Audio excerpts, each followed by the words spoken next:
Welcome. In the last video, we saw that there are 960 different chess positions in Chess960 or Fischer random chess, and one of those positions is chosen at random when you play a Fischer random chess game.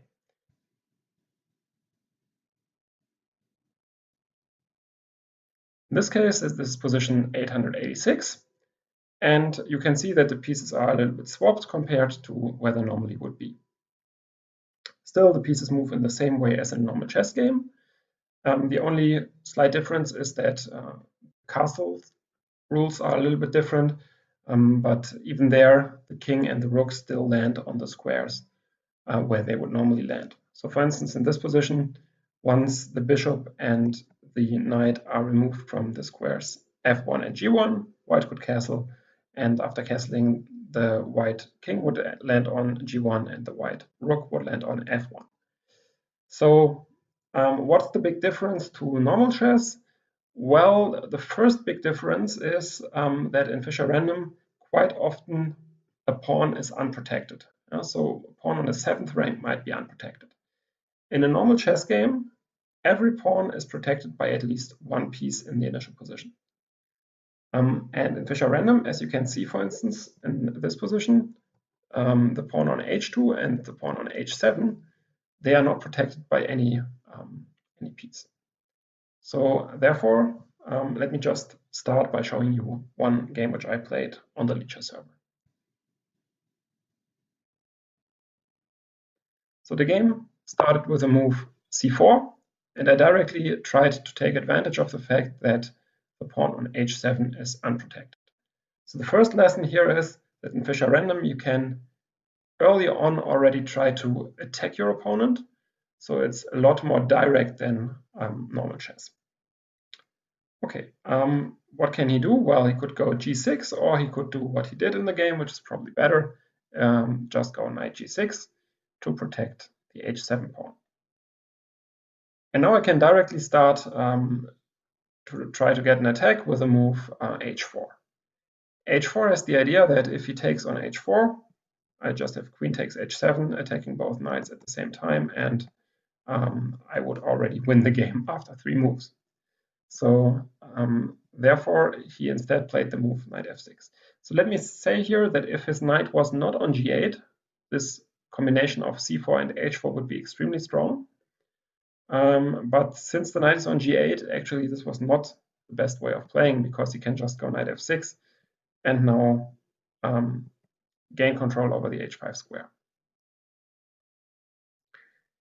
At the same time, with knight f6, he also threatens knight takes h4. Yeah, and now I decided to give up a pawn. Also, this is quite standard in Fischer random, that you in the opening already sacrifice pawns with a move knight to g3. So knight to g3 threatens h5 again, but of course it just gives up this pawn on h4. So my opponent decided to take on h4, which is definitely a good move. And I followed it up with the move e4. So now the point is I'm slightly ahead in development. My queen and my bishop can already leave the first rank if they want. I threaten e5, whereas his pieces, yeah, they are still on the 8th rank and they cannot leave for the time being. So therefore, in Fischer random, you quite often can sacrifice a pawn for an initiative like this one. I'm threatening e5 here, so my opponent decided to go e5 himself.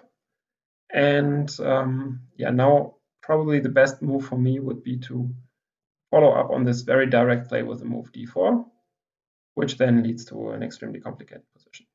So you can see that I have an advantage in development, and this position is definitely easier to play for white, at least, because you can't really go e takes d, because then I just have e5, and now my initiative gets very strong. So after e5, instead of going d4, I went for another somewhat tricky move, the move knight h3, with the intention of going knight g5. He did not protect against this, and so I went for knight to g5, attacking the f7 pawn. Yeah, so as the knight from h8 left, he now has an unprotected pawn on f7, And yeah, he doesn't really want to play king e7, which would give up the right to castle. So what he did in the game was to go h6. This is very creative. It's probably not the best move, but it's very creative. He basically tried to capture my knight, to trap it. So an alternative, which would be very strong here for black, and which would probably refute this knight h3, knight g5 idea, would be to go bishop to c5, also sacrificing the pawn on f7, but now f2 is hanging. So I can't really go for a line like this one, go back, because then f2 is hanging and I'm just busted. So I think after bishop c5, black would be substantially better.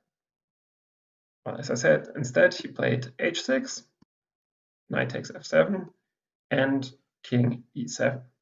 So right now, my knight only has one square, and I play knight to h8.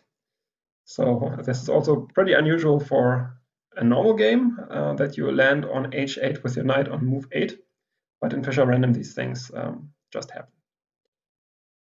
Okay, and now he made the already decisive mistake. So probably he should just play some normal move, but instead he decided that it's time for his king to move out even further.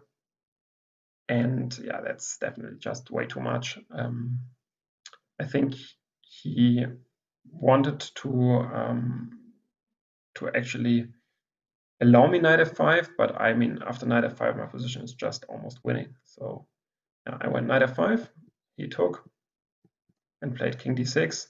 Yeah, and now it's really about opening the position. So I played knight to g6 back, bringing the knight back into the game. Now I'm threatening to take on e5. So he went e4, played d4, activating another piece. Bishop f4 is coming now, and it's pretty obvious that this position is now collapsing. So he played king c7, bishop f4 check, e6, c5. Now I'm threatening knight takes f8, followed by bishop takes d6. So he went king d8, but this also does not help because I just take. And take on d6, and after plundering also his queen, he resigned, but even if he doesn't do that in this position, he's just completely busted. So a very sharp tactical game from the beginning, and this is also quite typical of Fischer Random chess.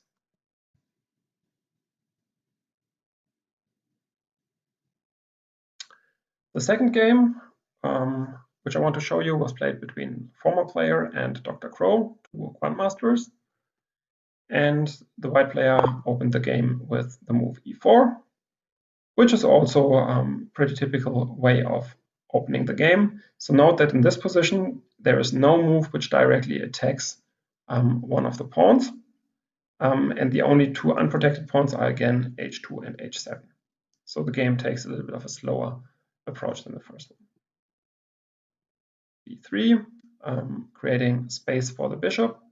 So it's bishops are typically very strong in Fischer Random because it's easy to fianchetto them basically just like this, just by playing one move if they are in the corner.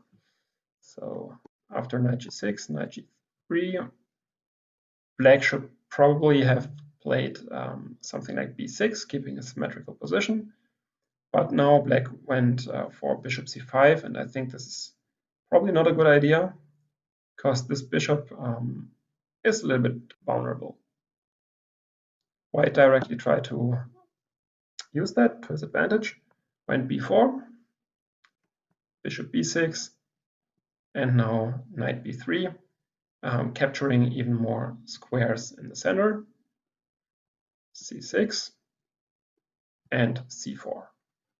And now you can already see that white has a huge space advantage, and that there are no obvious targets in white's position. So even if white goes d4 next move, which is what he does in the game, d4, then the king seems to be quite exposed. But the point here is that both of black's bishops are not really doing that much. In particular, the light squared bishop, which could give a check somewhere, right now is completely locked in on a8.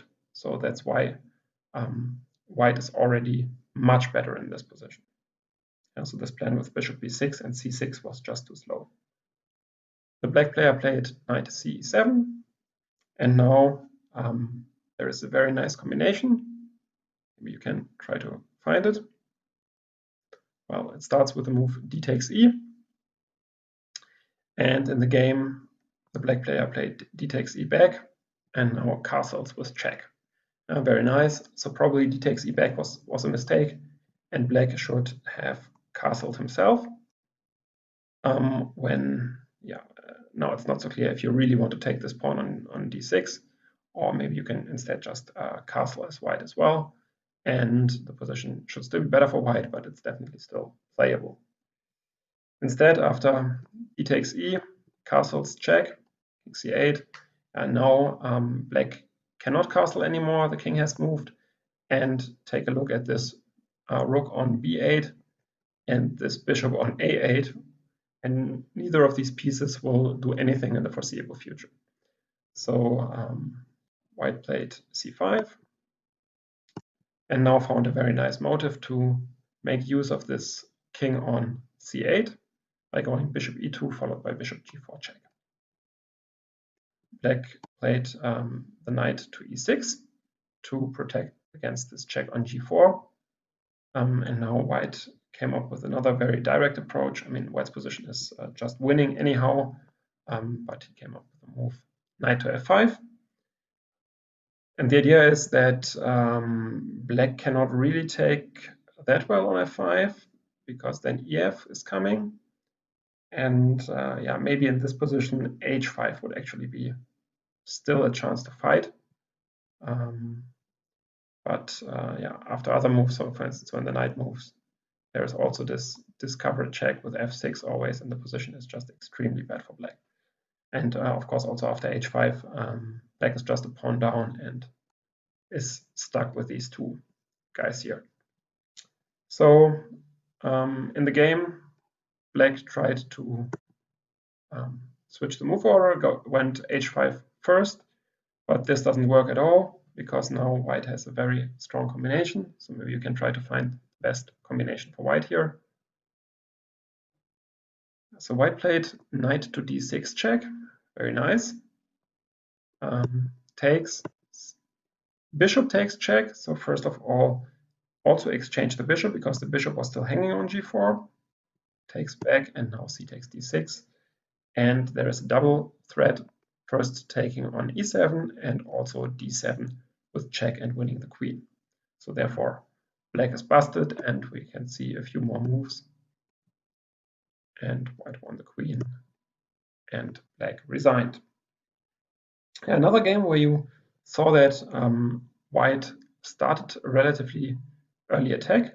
Very nice motive. If both kings are in the center and the file opens, when both kings are on the d file, then the king who castles first sometimes can give a check and therefore deprive the enemy king of the castling right.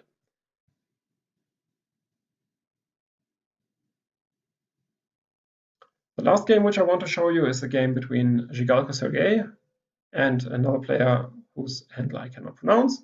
So the white player opened the game with the move b4, e5, knight b3, e5, and c4.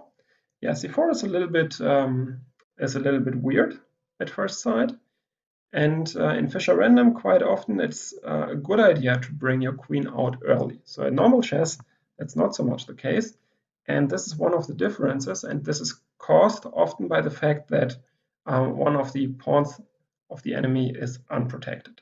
So in this case, I'm not exactly sure what the idea of c4 is. So I think black should have gone d takes c, maybe followed by knight b6. But in general, bringing the queen out at an early stage is quite often a good idea in Fischer Random. So look out for these options. Black played d4, closing down the center. Yeah, but this is definitely not a good move, because now white can already try to attack the center with the move e3.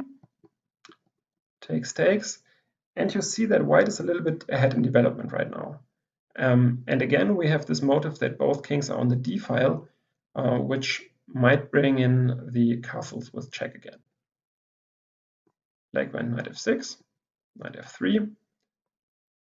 And here, Black already probably made the decisive mistake, which is to play the move e4. So Black definitely now has to develop his pieces, and yeah, he failed to do that. So I think maybe queen d7 check could be an idea when after queen d2, queens would exchange. But yeah, now shutting down the position, trying to shut down the position with e4 is not a good idea at all, because now white has a huge advantage in development already, and you weakened a lot of squares here. So Black tried to follow it up with energetic play with the move c5. This just doesn't work because, as I said before, this opens the b file for the rook and even exchanges the bishop against the knight, so gives up the pair of bishops. And after queen c5, bishop b4, you can already see that white has a huge initiative. Black followed up with queen h5 check, bishop e2, queen g5, trying to attack the pawn on g2. But yeah, white went for an immediate queen d2, threatening discovery check. And yeah, Black prevented this discovery check with bishop to e7. And white went king c2. Yeah, so I don't think there was anything wrong with castles here, but that the white player can even play king c2 shows you that he's completely in the driver's seat here. Note that Black cannot play short castle here, because in this case you would have to cross this square on f8, which is attacked by the bishop. So as a normal chess, that is not allowed. So therefore, Black now decided to play long castle. White went bishop e7, bishop a4 check, king b2, and rook d7. So that seems a pretty normal way of dealing with bishop e7. And now white went queen b4. Yeah, now the bishop on a4 is under attack. And even if Black could then recapture, a7 is hanging. So Black played knight to b6, protecting the bishop. But now white just took on f6, gf, and played c5, winning a piece by attacking b6 and a4. So we can see a few more moves that were played in the game, but it's obvious that white is just completely killing Black here. So white can, for instance, now mate with the move queen to c5, so Black resigned.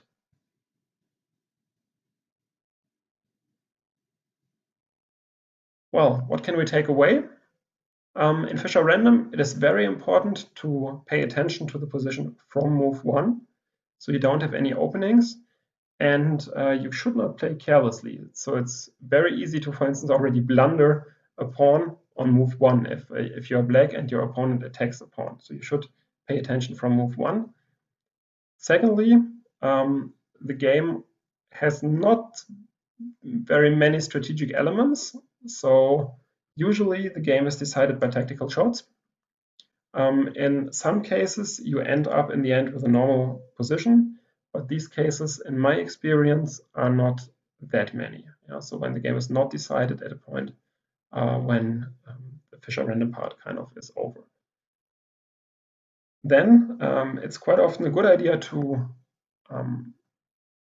move the queen out early. This is in contrast to normal chess, the main reason being that there are some unprotected pawns already in many initial positions, and therefore having the queen out is better than in normal chess. Yeah, and I think the general kind of rule of thumb here is that the stronger player still has the edge, in particular if he's better in tactics. So yeah, the final thing I want to say was this motive with castles that we saw. So if both kings are on the d file and the d file opens for some reason, then there is this nice motive of being the first one to castle and put your opponent into check by castling. Well, that's all for Fischer Random.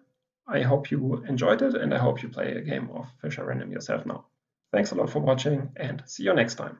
When you have stress, play chess. When you fall on your ass, play chess for a real deal. Follow Chris.